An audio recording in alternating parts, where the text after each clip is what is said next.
নমস্কার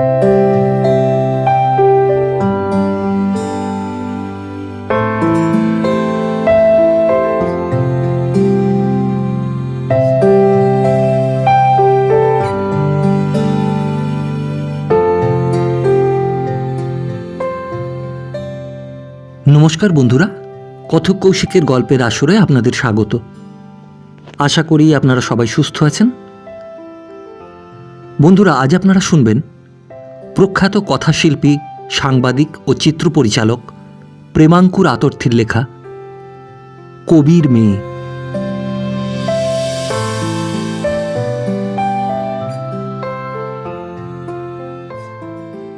বছর দু-একের মধ্যে আমাদের দলের ৩-৪ জন আড্ডাধারী যখন সন্ন্যাসী হয়ে বেরিয়ে গেল, তখন আমরা দস্তুর মতো শঙ্কিত হয়ে পড়লাম। গেরুয়া না পড়লেও ত্যাগে আমরা গেরুয়াধারীর থেকে কম ছিলাম না। আর এই পার্থিব জগতে আড্ডা দেওয়ার থেকে যে অপার্থিব সুখ আর নেই, এ কথার ব্যবহারিক পরিচয় দিয়ে অনেক গৃহবিমুখ সন্ন্যাসীকেও আমরা আড্ডামুখী করে তুলেছি। এহেন আড্ডা ছেড়ে লোক কি সুখে সন্ন্যাসী হতে চায়, এ সমস্যার মীমাংসা কিছুতেই করতে না পেরে আমরা সকলেই মনমরা হয়ে দিন কাটাচ্ছিলাম। এমন সময় একদিন সংবাদ পাওয়া গেল যে আরও একটি বড় স্তম্ভ খসে গেছে, অর্থাৎ কিনা আমাদের দীনবন্ধু হঠাৎ সন্ন্যাসী হয়ে গেছে। ভাঙা আড্ডা কোনো রকমে চলতে লাগলো।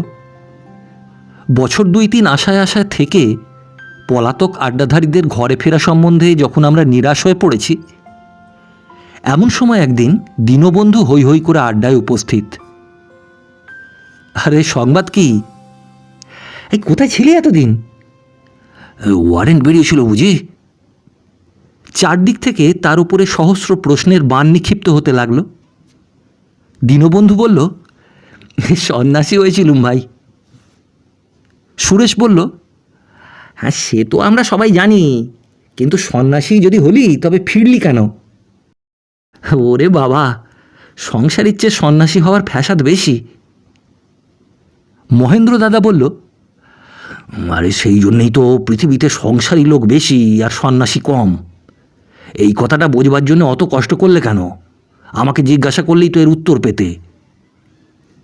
দীনবন্ধু বলল, মহেন্দা, উত্তরের অভাব বলে নিশ্চয়ই তোমার কাছে যেতুম, কিন্তু তখন আমার যা প্রয়োজন হয়েছিল তা উত্তরের একেবারে বিপরীত, আর সে জিনিস অন্তত তোমার কাছে পাওয়া যেত না। মহেন্দ্র বলল, কি হয়েছিল বলতো? দীনবন্ধু বলল, আরে পৈতৃক বাড়িখানা বাঁধা পড়েছিল জানো তো, পাওনাদাররা নালিশ করে বাড়িখানা বিক্রি করে দিলে। এর পরে আর সংসারে টান থাকে? তুমিই বলো। মহেন্দ্রদা বলল, এই সংসার সমুদ্রে অর্থই হলো সব থেকে বড় নোঙর। তারই শেকল যখন ছিঁড়ে গেল তখন কিসে আর ধরে রাখবে বলো? কিন্তু আবার ফিরে এলে কিসের টানে বলো দেখি? ছোট ছোট নোঙর কোথাও ফেলবার চেষ্টায় আছো নাকি? দীনবন্ধু হেসে বলল, না দাদা, আর নোঙরে কাজ নেই, এইরকম ভেসে ভেসেই বেড়াবো। সুরেশ বলল, আচ্ছা বেরিয়েই বা গেলে কেন আর ফিরেই বা এলে কেন? বেরিয়ে যাওয়ার কারণ তো বলেছি, অবশ্যই ফিরে আসবারও কারণ একটা আছে। দীনবন্ধুকে সকলে চেপে ধরলাম, কারণ বলতেই হবে। তারও বিশেষ আপত্তি ছিল না। সে আরম্ভ করল, তোমাদের তো আগেই বলেছি, পৈতৃক আর সোপার্জিত পাওনাদাররা মিলে ভিটেখানা বিক্রি করালে। তখন আমার হাতে আছে মোট ৫৩ টাকা আর কয়েক আনা পয়সা। সকাল থেকে সন্ধে অবধি বসে বসে ভাবলুম কি করা যায়। যেমন বাজার তাতে চাকরি বাকরির সুবিধে কোথাও হবে না। ওদিকে ৫৩ টাকা ফুরোবার আগে যে উদরযন্ত্রের দাবিও ফুরিয়ে যাবে এমন কোনো আশাও নেই। এইসব নানা দিক ভেবে ঠিক করে ফেললুম সন্ন্যাসী হওয়া যাক। আর যাহা তক মনে হওয়া, অমনি আনা দুয়েকের লাল মাটি কিনে দুখানা ধুতি গেরুয়া রঙে ছেপে ফেলা গেল। তার পরদিন দুপুরবেলায় হরিদ্বারের গাড়িতে সন্ন্যাস যাত্রা। হরিদ্বারই তো গিয়ে পৌঁছলুম, কিন্তু গুরু আর খুঁজে পাই না। অনেকে পরামর্শ দিলে যে হিমালয়ে অনেক ভালো ভালো সন্ন্যাসী আছেন, সেখানে গিয়ে কারুর কাছে দীক্ষা নাও। তা হিমালয়ের দিকেই যাত্রা করা গেল।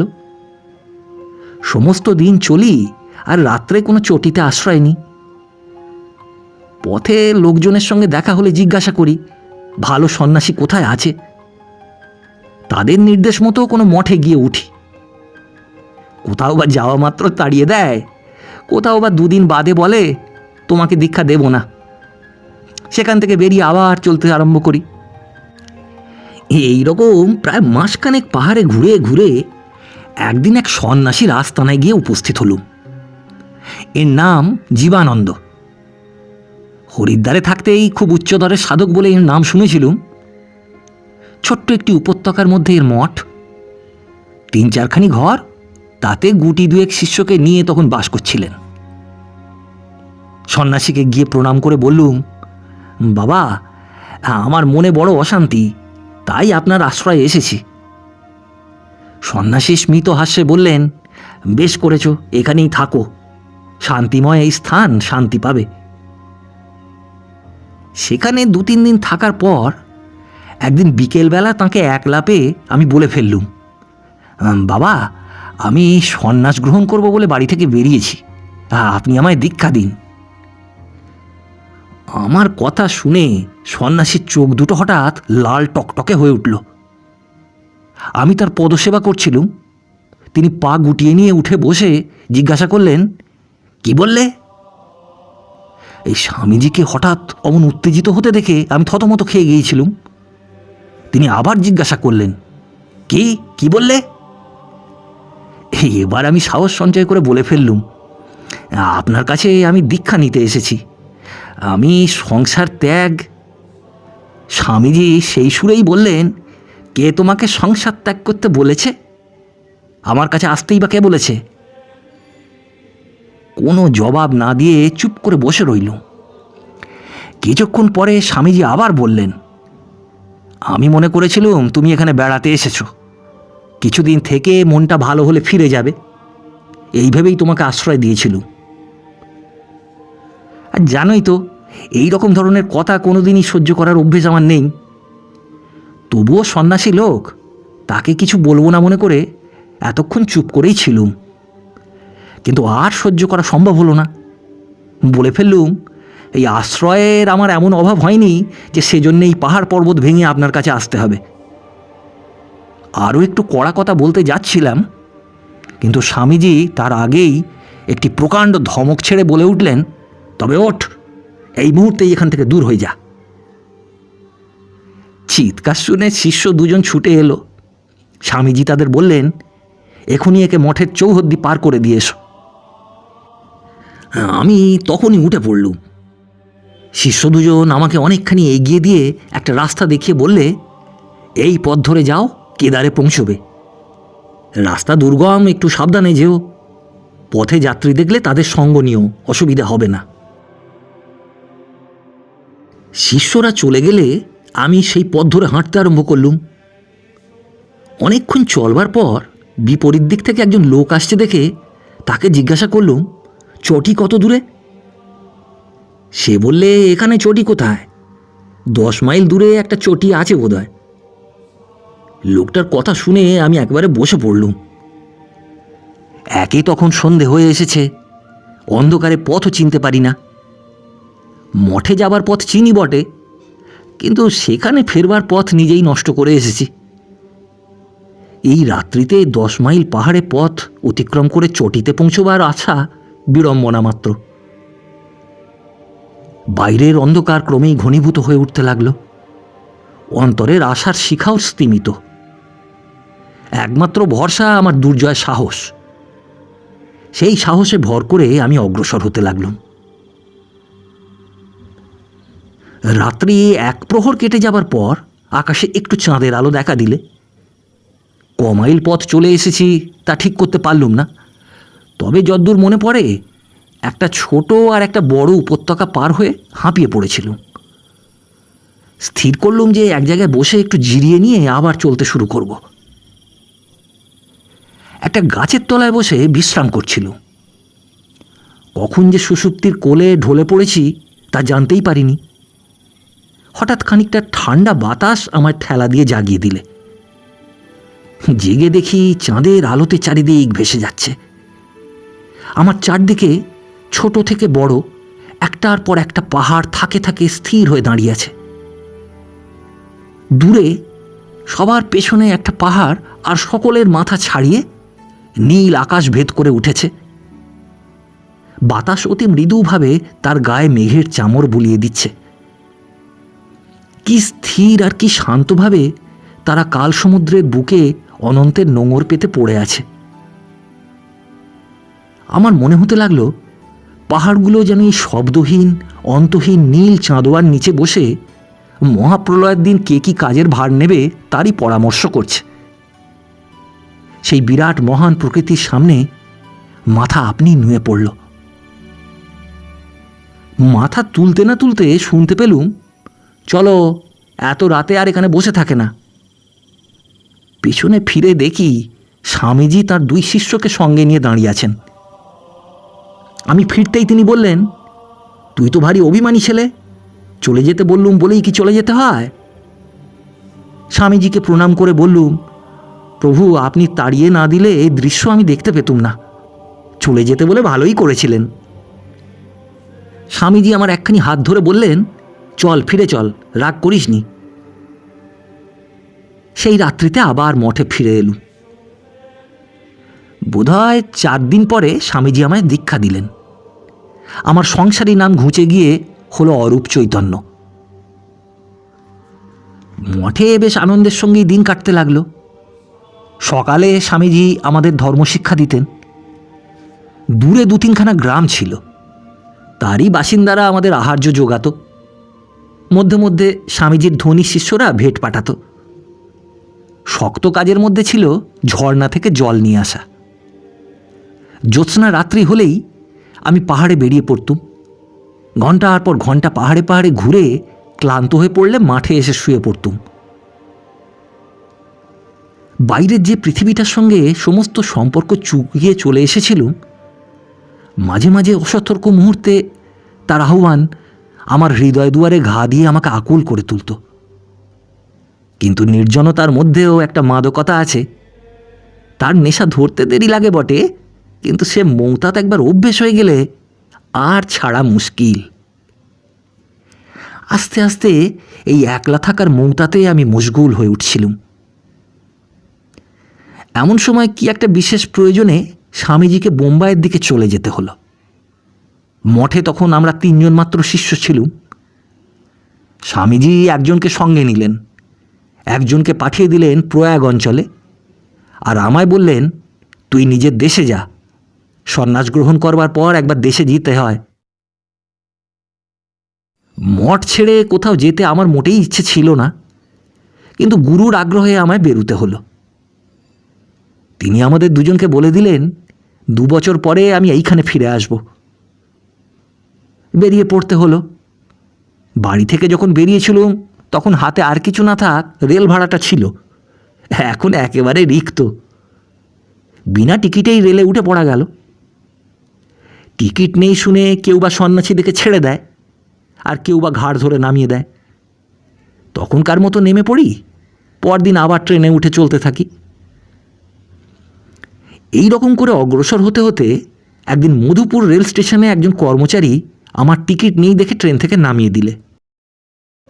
আমি মনে করেছিলুম আমাকে নামিয়ে দিয়েই সে নিশ্চিন্ত হবে, আমি আবার অন্য গাড়িতে চড়ব। কিন্তু তা হলো না। স্টেশন থেকে গাড়িখানা চলে যাবার পর সেই ব্যক্তি আমাকে একেবারে রেল পুলিশের জিম্মায় সমর্পণ করলে। এরকম ফ্যাসাদের আগে কখনো পড়িনি। প্রায় 8-10 দিন টানা পড়েন থানা পুলিশ হতে হতে ব্যাপারটা আদালত অবধি গড়ালো। আমি আন্দাজ করেছিলুম এই সুযোগে জেলে যাওয়ার অভিজ্ঞতাটাও বোধহয় হয়ে যাবে। কিন্তু অবোধ হাকিম কোম্পানির সমস্ত কথা শুনে আমায় বললে, যাও, এমন কাজ আর করো না। সন্ন্যাসীর নামে মামলা হওয়াতে সেখানে হইচই পড়ে গিয়েছিল। আমি মুক্তি পেতেই শহরের একজন ধনী আমাকে তার বাড়িতে নিয়ে গেল। কলকাতায় যাব শুনে তারা রেলের টিকিট কিনে দিতে চাইলে, কিন্তু রেলে উঠতে আমার আর প্রবৃত্তি হলো না। আমি সেখান থেকে হেঁটেই রওনা হলুম। মধুপুর থেকে কলকাতা অবধি বেশ ভালো হাঁটা পথ আছে। সেই রাস্তা ধরে কলকাতার দিকে এগিয়ে চলেছি। তখন বর্ষাকাল, মাঝে মাঝে বৃষ্টিতে কষ্ট দেয়, আর পাহাড়ের নদীগুলো ভরে ওঠায় কোনো কোনো জায়গায় পারের জন্য একটু মুশকিলে পড়তে হয়। তা না হলে সন্ন্যাসীর পক্ষে পথ চলায় কোনো কষ্টই নেই। মাসখানেক পথ চলে বাংলায় এসে পৌঁছলুম। বৃষ্টি তখনও থামেনি, বরং আরও বেড়েছে। মাঠ ঘাট সব জলে ভর্তি। রাস্তাও আর তেমন শুকনো নয়, মধ্যে মধ্যে ভারী কাদা। একদিন, সেদিন আর কোনো গ্রামের মধ্যে ঢুকিনি, রাস্তা বেয়ে তাড়াতাড়ি চলেছি। কোনো রকমে কলকাতায় গিয়ে পৌঁছতে পারলে হয়। কতবার বৃষ্টি এলো আর কতবার যে ভিজে কাপড় গায়ে শুকিয়ে গেল তার ঠিকানা নেই। সমস্ত দিন চলে চলে সন্ধ্যের সময় একটা গাছতলায় আশ্রয় নিলুম। পথশ্রমে অত্যন্ত ক্লান্ত হয়ে পড়েছিলুম, তার উপরে জলে ভিজে ভিজে কদিন থেকেই শরীরটা জ্বর জ্বর করছিল। সন্ধ্যের কিছু পরেই আবার বৃষ্টি শুরু হলো। মনে করেছিলুম রাত্রিটা এখানে কোনো রকমে কাটিয়ে সকালে আবার চলা শুরু করব, কিন্তু কিছুক্ষণ যেতে না যেতে আকাশ যেন ভেঙে পড়ল। গাছের তলায় দাঁড়িয়ে আত্মরক্ষা করা ক্রমেই অসম্ভব হয়ে উঠতে লাগলো। আমি যে গাছের নিচে আস্তানা করেছিলুম তার একটু দূরেই একটা রাস্তা গ্রামের দিকে চলে গিয়েছে। এই দুর্যোগে কোনো রকমে কোনো গৃহস্থের দরজায় গিয়ে উপস্থিত হতে পারলে নিশ্চয়ই রাত্রির মতো একটু আশ্রয় পাওয়া যাবে, এই ভরসায় গাছের তলা থেকে দৌড় দিলুম। দৌড় দৌড় দৌড়, কিছুক্ষণ দৌড়ই, আবার কিছুক্ষণ হাঁটি। এই রকম করে চলতে চলতে দূরে একটা আলো দেখতে পেলুম। ছুটতে ছুটতে সেখানে গিয়ে উপস্থিত হলুম। সেটা একটা মুদির দোকান, ছোট্ট একটি চালা ঘর। মুদি সেখানে আশ্রয় দিলে না, তবে সে দয়া করে ওই গ্রামের রাস্তাটা আমাকে দেখিয়ে দিয়ে বললে, ওই গাঁয়ের ভেতরে যাও, সেখানে আশ্রয় পেতে পারো। গাঁয়ের মধ্যে ঢুকলুম। কৃষ্ণপক্ষের রাত্রি, তার উপরে কালো মেঘের ছায়া ধরণীর যা কিছু সব যেন নিকিয়ে নিয়েছে। চোখে কিছুই দেখতে পাই না। অন্ধকার, কাঁটা আর কাদায় মিলে সে একটা বীভৎস ব্যাপার হয়ে গেছে। তার ওপর দিয়ে একরকম গড়াতে গড়াতে চলতে লাগলুম। গ্রাম একেবারে নিশুতি। একে এই দুর্যোগ, তার উপরে রাত্রি প্রায় দ্বিপ্রহর। গ্রামবাসীরা যে যার শুয়ে পড়েছে। মানুষ তো ছাড়, একটা কুকুরের ডাক পর্যন্ত শোনা যাচ্ছে না। এরই ভেতর দিয়ে আমি পিছলে পিছলে টলতে টলতে চলেছি। পা থেকে মাথা পর্যন্ত কাঁটায় ক্ষতবিক্ষত হয়ে রয়েছে, তবুও চলেছি। এমন সময় অনেক দূরে একটা ক্ষীণ আলো দেখা গেল। প্রায় আধ ঘন্টা সেই আলো লক্ষ্য করে গিয়ে আমি একটা একতলা জীর্ণ বাড়ির সামনে উপস্থিত হলুম। একটা খোলা জানলা দিয়ে ক্ষীণ একটু আলোর রশ্মি দেখা যাচ্ছিল। একটু ঘুরে বাড়ির দরজার কাছে গিয়ে দাঁড়ালুম। দরজা ভেজানো ছিল, ধাক্কা দিতেই খুলে গেল বটে, কিন্তু কেউ নেই সেখানে। আমি ডাক দিলুম, বাড়িতে কে আছেন? বাড়ির ভেতরে রমণী কণ্ঠ শোনা গেল। ওরে দেখ, বোধহয় ডাক্তারবাবু এলেন। সঙ্গে সঙ্গেই একটি কিশোরী একটা লণ্ঠন হাতে নিয়ে ভেতর থেকে বেরিয়ে এলো। কিশোরী প্রথমে আমাকে দেখতে পায়নি। সে লণ্ঠনটা তুলে কে বলে আমার সামনে এসে দাঁড়ালো। আমাকে সেই অবস্থায় দেখে তার মুখ দিয়ে কোনো কথা বেরুলো না। কিছুক্ষণ হতভম্বের মতো দাঁড়িয়ে থেকে লণ্ঠনটা ঠক করে নামিয়ে রেখে সে ভেতরে চলে গেল। কে? একটু পরেই একজন বিধবা রমণী কে বলে ভেতর থেকে বেরিয়ে এলেন। তার পেছনে গুটি 2-3 ছেলে মেয়ে। আমি একটু এগিয়ে গিয়ে বললুম, আমি অতিথি, এই দুর্যোগে বড় বিপদে পড়েছি, রাত্রির মতো একটু আশ্রয় চাই। রমণী স্নিগ্ধ কণ্ঠে প্রশ্ন করলেন, তোমার বাড়ি কোথায় বাবা? সন্ন্যাসীর আবার বাড়ি কোথায় মা? ও, তুমি সন্ন্যাসী? তা গেরুয়া দেখেই মনে হয়েছিল। এসো বাবা, ভেতরে এসো। ভগবান তোমায় পাঠিয়ে দিয়েছেন। বাড়ির ভেতরে গিয়ে হাত পা ধুয়ে কাপড়খানা নিংড়ে পড়লুম। শরীর একেবারে ভেঙে আসছিল। শোবার জন্য জায়গা খুঁজছি, এমন সময় সেই বিধবা আমায় বললেন, বাবা, আমাদের বড় বিপদ, তাই দেখেই বোধহয় ভগবান এত রাত্রে তোমাকে আমাদের কাছে পাঠিয়ে দিয়েছেন। ঘুমটুম সব ছুটে গেল। জিজ্ঞাসা করলুম, কি বিপদ বলুন, আমার যদি সাধ্য থাকে। আমার বড় মেয়েটি আজ 6 মাস ধরে জ্বরে ভুগছে। আজ সন্ধেবেলায় কাশতে কাশতে কিরকম অজ্ঞানের মতো হয়ে পড়েছে। এখনো ভালো করে জ্ঞান হয়নি। এ গ্রামে কোনো ডাক্তার নেই, ভিন গায়ে ডাকতে পাঠানো হয়েছে, তাই এই দুর্যোগে সে বোধহয় আর এলো না। চলুন তাকে দেখে আসি, এই বলে উঠলুম। বিধবা আমাকে একটি ঘরে নিয়ে গেলেন। ঘরের এক দেওয়ালের গায়ে লাগা একটা খাটে রোগিণী শুয়ে আছে। এই ঘরেরই খোলা জানলা দিয়ে যে ক্ষীণ আলো দেখা যাচ্ছিল, তাই লক্ষ্য করে আমি এসেছি। রোগিণীর বয়স বোধহয় 20-র কাছাকাছি। দেখতে হয়তো সুন্দরীই ছিল, কিন্তু নির্মম রোগ তার সমস্ত সৌন্দর্যই গ্রাস করেছে। অনেকক্ষণ বিছানার ধারে দাঁড়িয়ে মুখ দেখলুম। চোখ বুজে সে পড়ে আছে। জিজ্ঞাসা করলুম, এর নাম কি? ললিতা। রোগিণীর তপ্ত ললাটে হাত দিয়ে মৃদুস্বরে ডাকলুম, ললিতা। ডাকা মাত্র তার নিমিলিত চোখ দুটো খুলে গেল। সে আস্তে আস্তে পাশ ফিরে শুল। রোগিণীর মা বললে, সন্ধ্যের আগে একবার বমি করে সেই যে চোখ বুজেছিল, আর এই খুলল। তোমাকে কি বলবো বাবা? আমি বললুম, আপনি গিয়ে শুয়ে পড়ুন, আর কোনো ভয় নেই। কাল ডাক্তার এলে যা হয় ব্যবস্থা হবে। রোগিণীর ঘরের বাইরে একটা চওড়া দাওয়া, তারই এক কোণে আমার শোবার ব্যবস্থা হলো। পাশের একটা ঘরে ছেলে মেয়েদের মৃদু কণ্ঠস্বর শোনা যাচ্ছিল। ললিতার মা আমাকে শুইয়ে সেই ঘরে ঢুকে গেলেন। তখনও বৃষ্টি থামেনি। বৃষ্টির সেই অখণ্ড ঘুমপাড়ানিয়া গানে গ্রামের সমস্ত প্রাণী নিদ্রিত। আমার চোখ থেকে কিন্তু ঘুম ছুটে গিয়েছিল। চোখ বুঝলেই পাশের ঘরের সেই রুগ্না মেয়েটির জীর্ণ মুখ চোখের সামনে ভাসতে থাকে। তার কথা ভাবতে ভাবতে একটা অদ্ভুত আকর্ষণ আমাকে তার দিকে টানতে লাগলো। ঘরের মধ্যে গিয়ে দেখি বাতিটা তখনও মিটমিট করছে। কোণে এক বৃদ্ধা ঝি পড়ে অঘোরে নিদ্রা যাচ্ছে। খাটের দিকে চেয়ে দেখলুম ললিতা আবার চিত হয়ে শুয়েছে। সেই স্তিমিত আলোতে তার মুখ ভালো করে দেখা যাচ্ছিল না।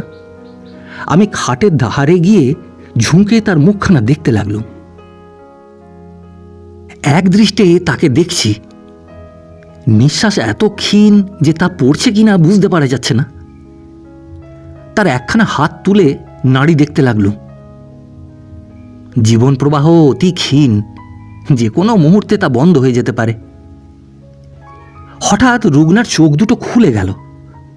আমাকে দেখেই সে বলে উঠল, কে কে তুমি?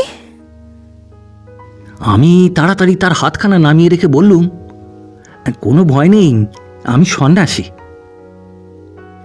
ও, সন্ন্যাসী?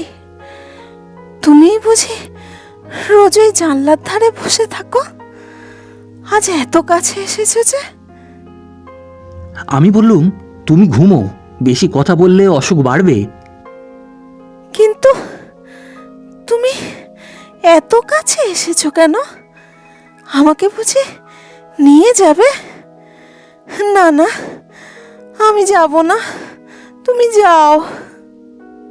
স্পষ্ট বুঝতে পারা গেল যে বিকারের ঘোরে সে ভুল বকছে। আমি তার কপালে হাত বুলিয়ে দিতে দিতে বললুম, তুমি চোখ বোঝো, ঘুমো। মেয়েটি আরেকবার দৃষ্টিহীন চাউনিতে আমার দিকে চেয়ে চোখ বুঝল। একটু পরেই সে ঘুমিয়ে পড়ল। তার সেই শীর্ণ মুখ আর অসহায় অবস্থা দেখে তার প্রতি করুণায় আমার মনটা আর্দ্র হয়ে উঠতে লাগলো। আমি বসে বসে ললিতাকে পাখার বাতাস করতে লাগলুম। গুরুদেবের শিক্ষা একেবারে বিফলে যায়নি। তোমাদের সত্যি বলছি, সেখানে বসে বসে আমার মনে হতে লাগলো যে এর মধ্যে ভগবানের নিশ্চয় কোনো গূঢ় অভিসন্ধি আছে। তা না হলে কোথাকার লোক আমি, আর আজ এই শেষ রাতে কোথায় বসে কাকে বাতাস করছি। হে আশ্চর্য দৈবের খেলা! সূর্যের রথখানা তখনও উদয়াচলের শিখরে এসে পৌঁছয়নি। অন্ধকার একটু ফ্যাকাশে হয়েছে মাত্র। এমন সময় ললিতার মা ঘরে ঢুকে আমাকে ওই অবস্থায় বসে থাকতে দেখে বললেন, সারা রাত্রি এইখানে বসে আছো বাবা? তুমি 8 জন্মে নিশ্চয়ই আমাদের কেউ ছিলে, তা না হলে? তাকে বাধা দিয়ে বললুম, আপনি কিছুমাত্র কুণ্ঠিত হবেন না, সেবাই আমাদের ধর্ম। আমাদের কথা শুনে ললিতার ঘুম ভেঙে গেল। সে চোখ চেয়ে অবাক হয়ে আমার দিকে চাইতে লাগলো। তার মা কাল রাত্রির সমস্ত কথা বলে আমার সঙ্গে তার পরিচয় করিয়ে দিলেন। সে একটু হাসবার চেষ্টা করে শুয়ে শুয়েই হাত জোর করে আমাকে নমস্কার করলে। সকালবেলা ক্রমে ক্রমে ললিতাদের বাড়ির অবস্থা জানতে পারলুম। ললিতার বাবা ছিলেন একজন কবি, কাজেই দরিদ্র। চাকরি বাকরির চেষ্টা 4-5 বার করেছিলেন, কিন্তু শেষ অবধি কোথাও বনিবনা হয়নি। অতি সামান্য আয় আছে, তাতে কষ্টে দুবেলা খাওয়া চলে। যাতে তাঁরা ব্রাহ্মণ। বছর 4 আগে ললিতার বাবা 3 দিনের জ্বরে মারা গেছেন। ললিতা ছাড়া আরও একটি মেয়ে আছে, তার নাম অমিতা। 2টি ছেলে, তারা মেয়েদের থেকে ছোট। মেয়েদের কারো বিয়ে হয়নি। ললিতার বিয়ের চেষ্টা চলছিল, এমন সময় তার বাবা মারা গেলেন। তারপরে আজ 6 মাস সে জ্বরে জ্বরেই সারা হচ্ছে। কাল বিকেলে সে রক্তবমি করে অজ্ঞান হয়ে পড়েছিল। ভিনগাঁয়ে ডাক্তার থাকে, রাতে লোক পাঠানো হয়েছিল। লোকও ফেরেনি, ডাক্তারও আসেনি। ললিতার মার বয়সও বেশি নয়, 40-এর কাছাকাছি হবে। সংসারের কাহিনী বলতে বলতে তিনি কেঁদে ফেললেন। আমায় জিজ্ঞাসা করলেন, বাবা, ললিতা বাঁচবে তো? কর্তার বড় আদরের মেয়ে ও। আমি তাকে সান্ত্বনা দেবার চেষ্টা করলুম। বললুম, না বাঁচবার তো কোনো কারণ দেখছি না, ও সেরে উঠবে। তিনি বললেন, তুমি কটা দিন এখানে থাকো বাবা, তোমায় দেখে আমার ভরসা হচ্ছে। মাসখানেক ধরে হেঁটে হেঁটে আমিও ক্লান্ত হয়েছিলুম। বিশ্রামের খুবই প্রয়োজন ছিল। তার কথা শুনে বললুম, বেশ, আমি আছি। ললিতার মা সংসারের কাজে ব্যাপৃত হলেন। আমি আবার ললিতার বিছানার পাশে গিয়ে বসলুম। তার মনটা একটু প্রফুল্ল করবার জন্য বললুম, ললিতা, গল্প শুনবে? সে উৎসাহিত হয়ে বললে, হ্যাঁ, বলুন, শুনবো। একটা গল্প বললুম। সে শুনে বললে, এই গল্প আমি জানি। আরও একটা বললুম। এও আমি জানি। সকালবেলা গল্প করে কাটল। দুপুরবেলায় ডাক্তার এলেন। হাতুড়ে ডাক্তার কলকাতার কোনো এক স্বদেশী ডাক্তারি কলেজ থেকে বছর 6 পড়ে 5টি অক্ষর উপাধি পেয়েছিলেন। কিন্তু ললিতার যে রোগ, তা ধরবার জন্য দিগ্গজ ডাক্তার না এলেও চলে।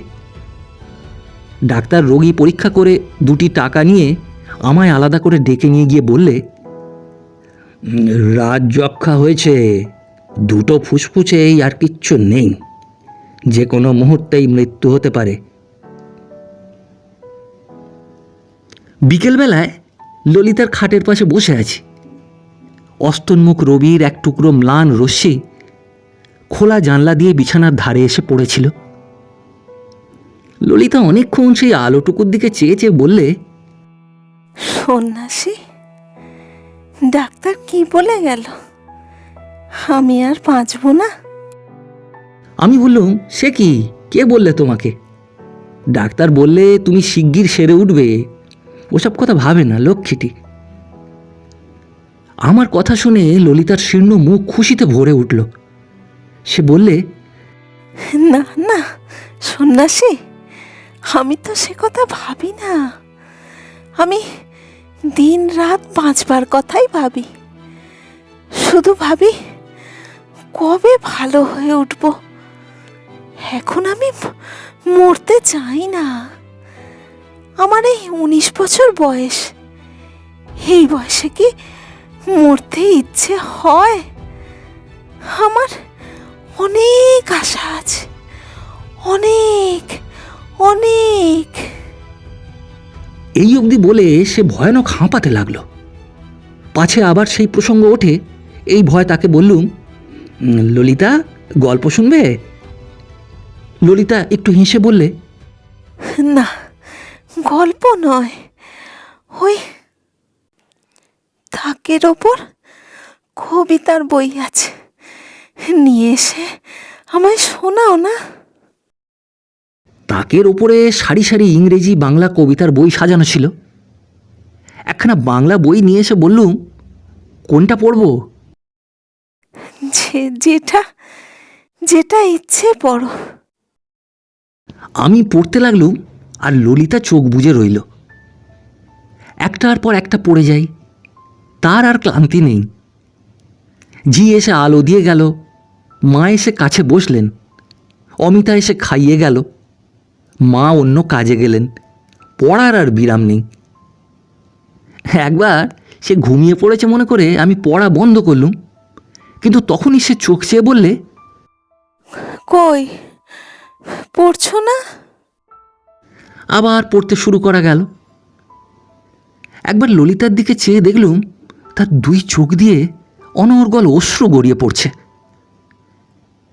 তার সেই অবস্থায় মনের ওপর কোনো চাপ পড়া উচিত নয় ভেবে পড়া বন্ধ করলুম। ললিতা তখনই চেয়ে বললে, থামলে যে? আমি বললুম, আজ এই অবধি থাক, আবার কাল হবে, কি বলো?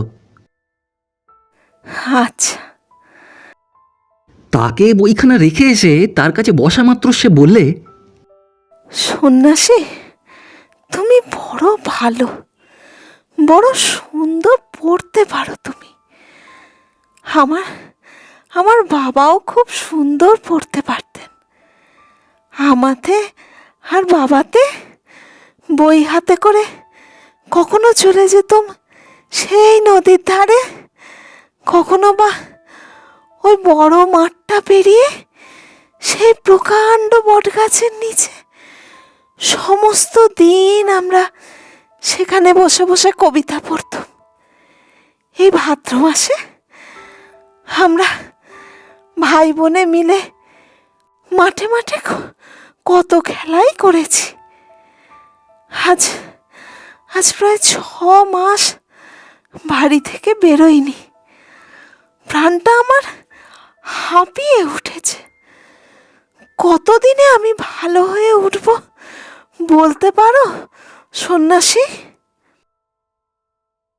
ললিতার মাথায় হাত বুলিয়ে দিতে দিতে বললুম, তুমি শিগগির সেরে উঠবে। সেরে উঠলে আবার আমরা তেমনই করে খেলতে যাব। তোমার শরীরটা একটু ভালো হোক। আমার কথা শুনে সে সন্দিগ্ধভাবে আমার মুখের দিকে কিছুক্ষণ চেয়ে থেকে কি বলতে যাচ্ছিল, কিন্তু আমি তাকে বাধা দিয়ে বললুম, তুমি ঘুমো লক্ষ্মীটি, তা না হলে আবার অসুখ বাড়বে। ললিতা আর কিছু না বলে চোখ বুজে ফেললে। সে রাত্রিতে ললিতার অসুখ ভয়ানক বেড়ে উঠল। রাত্রি 12টা কি 1টার সময় সে কাশতে আরম্ভ করলে। কিছু পরেই তার মুখ দিয়ে ঝলকে ঝলকে রক্ত উঠতে লাগলো। আমি ছুটে গিয়ে তার মাকে খবর দিলুম। ললিতার মা আর তার বোন অমিতা এসে আর্তের পাশে দাঁড়ালো। যন্ত্রণায় সে ছটফট করতে লাগলো। বাতাস করতে করতে একটু যদি যন্ত্রণা কমে তো অমনি কাশি শুরু হয়। তারপরেই 2 ঝলক লাল টকটকে রক্ত। একটুখানি নিঃশ্বাস নেবার জন্য সে কি চেষ্টা! শতচ্ছিদ্র ফুসফুসের সে যে কি ভীষণ যন্ত্রণা, তার যক্ষা রোগীকে যে না দেখেছে সে বুঝতে পারবে না। আমার মনে হতে লাগলো আজ রাত্রিতে বোধহয় সব শেষ। কিন্তু মানুষের প্রাণ পৃথিবীর সমস্ত পাওনা চুকিয়ে না দিয়ে তো মুক্তি পায় না। সারা রাত্রি সেই যন্ত্রণা সহ্য করে শেষ রাত্রির দিকে ললিতা যেন ঝিমিয়ে পড়ল। আমরা তিনজনে সারা রাত তার বিছানার পাশে বসে বসে কাটালুম। ললিতাদের গ্রামের ধার দিয়ে এই গঙ্গা বয়ে গিয়েছে। আমি রোজ নদীতে গিয়ে স্নান করতুম। সকালবেলা একটুখানি ঘুমিয়ে স্নান সেরে এসে দেখি ললিতা জেগেছে আর বেশ প্রফুল্লভাবেই তার ছোট ভাই বোনেদের সঙ্গে গল্প করছে। একটি ভাই আদর করে তার দিদির পায়ে হাত বুলিয়ে দিচ্ছে। আমি ঘরে ঢুকতেই ললিতা আমায় জিজ্ঞাসা করলে, সন্ন্যাসী, তুমি স্নান করতে গিয়েছিলে বুঝি? হ্যাঁ। এখন গঙ্গার দুকুল ভরে উঠেছে না? হ্যাঁ। আচ্ছা সন্ন্যাসী, গঙ্গার ধারে সেই যে বড় বটগাছটা, সেটা দেখেছ? হ্যাঁ। তারই একটি মোটা শেকড় মাটি থেকে ধনুকের মতো উঠে আবার মাটির মধ্যে ঢুকে গিয়েছে, সেটা দেখেছ? কই, তা তো দেখিনি। তাহলে সেটা জলে ডুবে গিয়েছে। আর কতদিনে যে গঙ্গার সেই রূপ আবার দেখতে পাবো। ললিতা তার ক্লান্ত চোখ দুটো বন্ধ করলে। কিছুক্ষণ পরে ললিতার মা অমিতা ও তার ছোট ভাই দুটিকে খাবার জন্য ডেকে নিয়ে গেলেন। ভাই বোনেরা চলে যাবার পর ললিতা চোখ মেলে আমায় বললে, সন্ন্যাসী, এই সময় মাঠে খুব কাশফুল হয়, আমার জন্য কাল এক গোছা তুলে আনবে। আমি বললুম, কাল কেন, আজই বিকেলে তোমার জন্য কাশ নিয়ে আসব। মাঠে অনেক কাশ দেখেছি। ললিতা এতক্ষণ বেশ হাসি খুশি ছিল। হঠাৎ তার চক্ষু দুটি সজল হয়ে উঠল। অনেকক্ষণ নির্বাক হয়ে আমার মুখের দিকে চেয়ে থেকে সে বললে, সন্ন্যাসী, আমার যেন মনে হচ্ছে মাঠ ভরা কাশের সেই শোভা, বর্ষার গঙ্গার সেই আপন ভোলা উদ্দাম স্রোত, শরতের সকালে সেই মিষ্টি রোদ, এই শেষ, সব শেষ, আর দেখতে পাবো না। ললিতার কণ্ঠে এমন একটা অসহায় ও উদাস সুর বাজতে লাগলো যে চোখের জল সংবরণ করা আমার পক্ষে অসম্ভব হয়ে উঠতে লাগলো। কিন্তু তখনও সন্ন্যাসীর অভিমান আমার যায়নি। নিজের মনকে ধমক দিতে লাগলুম, ছি, এত কোমল তুমি। ললিতাকে বললুম, ললিতা, ওইসব কথা ভেবে নিজের অসুখ বাড়িয়ে কেন আমাদের দুঃখ দিচ্ছ? তুমি ঘুমোবার চেষ্টা করো। ললিতা আবার আমার মুখের দিকে তাকালে, সেই সজল দৃষ্টি। এবার সে বললে, সন্ন্যাসী, আমার জন্য তোমার দুঃখ হয়? আমি যদি মরে যাই, আমার কথা কি তোমার মনে থাকবে? আমি মরে গেলে তুমিও তো এখান থেকে চলে যাবে। তারপর তুমি কত দেশে দেশে ঘুরবে, কত লোকের সঙ্গে পরিচয় হবে। তারই মধ্যে স্বজনে কি নির্জনে পাড়াগাঁয়ের এই ললিতার কথা, যার সঙ্গে দুদিনের জন্য তোমার ভাব হয়েছিল, তার কথা কি মনে থাকবে? আমার কণ্ঠ শুকিয়ে এসেছিল। কোনো রকমে গলাটি পরিষ্কার করে নিয়ে বললুম, হ্যাঁ, থাকবে ললিতা, তোমাকে কখনো ভুলব না। ললিতা যেন একটা আশ্বাসের নিঃশ্বাস ফেলে বললে, সন্ন্যাসী, তুমি বড় ভালো। ললিতাকে ঘুম পাড়িয়ে রেখে তার মাকে নির্জনে ডেকে বললুম, ললিতার অবস্থা ভালো নয়, বোধহয় 2-1 দিনের বেশি বাঁচবে না।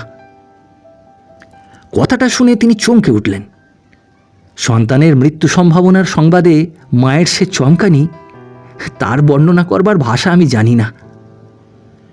কিন্তু কোনো কথা না বলে নীরবে কাঁদতে লাগলেন। সদ্য বিধবা সেই নারীকে সান্ত্বনা দেবার মতো ভাষা আমার জোগালো না।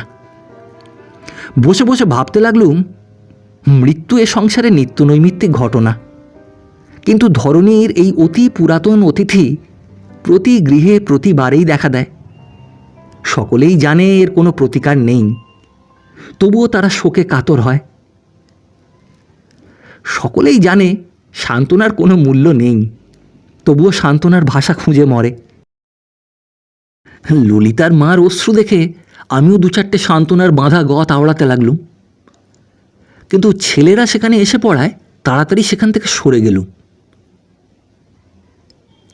বিকেলবেলা অমিতা আর তার 2 ভাইকে নিয়ে মাঠ থেকে কয়েক গোছা কাশফুল তুলে নিয়ে এলুম। বেলা পড়ার সঙ্গে সঙ্গে ললিতা কীরকম বিষণ্ণ হয়ে পড়েছিল। ফুলগুলো দেখে তার মুখে আবার ম্লান হাসি ফুটে উঠল। সে একটি গোছা ফুল নিয়ে নিজের মুখের ওপর বুলোতে আরম্ভ করলে। সেদিন সন্ধ্যের দিকে ললিতা ঘুমিয়ে পড়েছিল। ঘুম ভাঙল একেবারে রাত্রি 12টা কি 1টায়। এর মধ্যে তাকে একবার জাগিয়ে খাওয়ানো হয়েছিল। আমি তার পাশে বসেছিলুম। সে আমার একখানা হাত ধরে বললে, সন্ন্যাসী, ঠিক করে বলো তো, আমি বাঁচবো কি না? দেখো, আমার কাছে গোপন করো না। যদি আমি আর না বাঁচি, তাহলে তোমায় একটা কথা বলে যাব। সে কথা তোমায় বলবার আগে আমি মরে গেলে আমার ক্ষোভের আর সীমা থাকবে না। সে দুঃখ তুমি বুঝতে পারবে না। বলো বলো, আমি কি আর বাঁচবো না? ললিতার সেই অনুরোধ উপেক্ষা করা আমার পক্ষে সম্ভব হলো না। বলে ফেললুম, তোমার অবস্থা খুবই খারাপ, যে কোনো মুহূর্তে মৃত্যু হতে পারে। আমার কথা শুনে সে একটা আক্ষেপের নিঃশ্বাস ফেলে বললে, বড় উপকার করলে তুমি আমার। এই কথাটা তোমায় না বললে মরেও আমি শান্তি পেতুম না। শুনবে শুনবে সে কথা? হ্যাঁ, বলো শুনি। আমি আমি তোমায় ভালোবাসি। হ্যাঁ? আমার সন্দেহ হলো যে বিকারের ঝোঁকে সে বুঝি ভুল বকছে। তার মাথায় হাত বুলিয়ে দিতে দিতে বললুম, ললিতা, ঘুমো তুমি, বেশি কথা কইলে। ললিতা আমার কথা গ্রাহ্য না করে বলে যেতে লাগলো, দেখো সন্ন্যাসী, জীবনে আমার সব সাথে মিটেছে, কিন্তু আমি কখনো কাউকে ভালোবাসিনি।